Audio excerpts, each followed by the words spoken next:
why we support Lieutenant General Mkhwanazi of KwaZulu-Natal.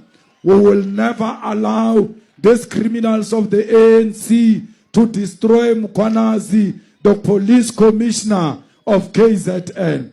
They are doing so because Mkhwanazi is going to arrest all of them. I'm actually told that Mkhwanazi was about to arrest the Minister of Police. That's why they charged him, so that they can destabilize him on his position. We don't have to harass Mkhwanazi.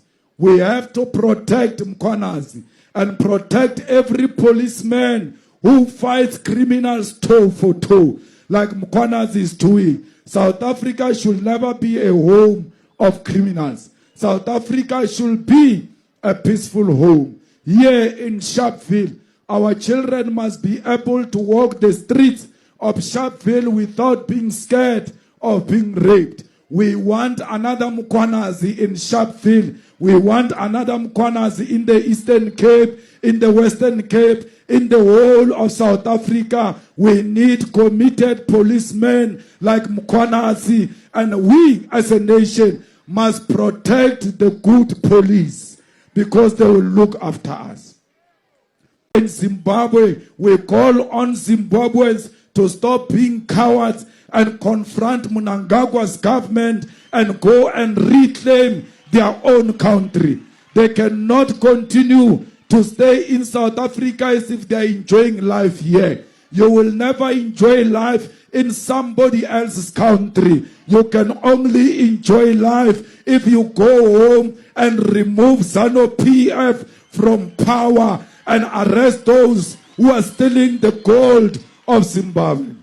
South Africans took to the streets in defiance of the oppressive past laws imposed by the apartheid government. These laws were not just pieces of paper. They were chains that bound our people to poverty, oppression, and the state-sanctioned violence. Led by the PAC, our people courageously stood against injustice, demanding an end to the past law that restricted their movement in their own land. But instead of being met with dialogue, they were met with bullets. Sharpville was not just a massacre. It was a declaration of war by the apartheid regime against the black majority. It was a moment that exposed the true brutality of white minority rule to the entire world. The cowardice of the apartheid regime meant that unarmed and peaceful Africans were shot in the back as they tried to flee, their bodies riddled with bullets, their dreams cut short by a government that saw black lives as disposable. The passbook, known as the Dompas, was the physical embodiment of apartheid brutality and inhumanity. It was a document of oppression designed to control and dehumanize black people in their own land. This small book dictated where a black person could live, where they could work, and even when they could move. It was not just a piece of paper.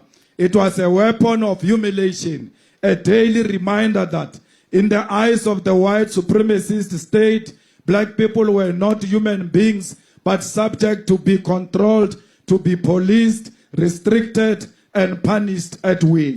It was the tool that kept our people in township with no running water or electricity, while white suburbs flourished with stolen wealth.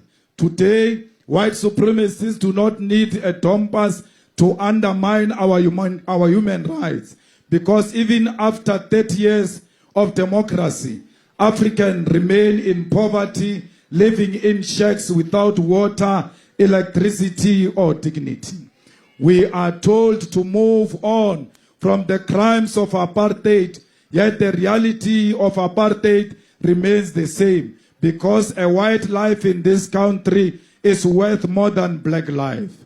The worth of a white life on South Africa means so much that when there is a death of a white person due to crime that affects us all, it is called a white genocide. Because whenever a white person dies, the whole world must pay attention. fellow fighters, we must refuse the idea that a black life is so cheap that even our history of sacrifice and resistance can be changed to message to conscience, to massage the conscience of our oppressors. Our people were massacred by apartheid regime today. The human rights of Africans have not changed ever since those Africans were killed here in Sharpville in 1960.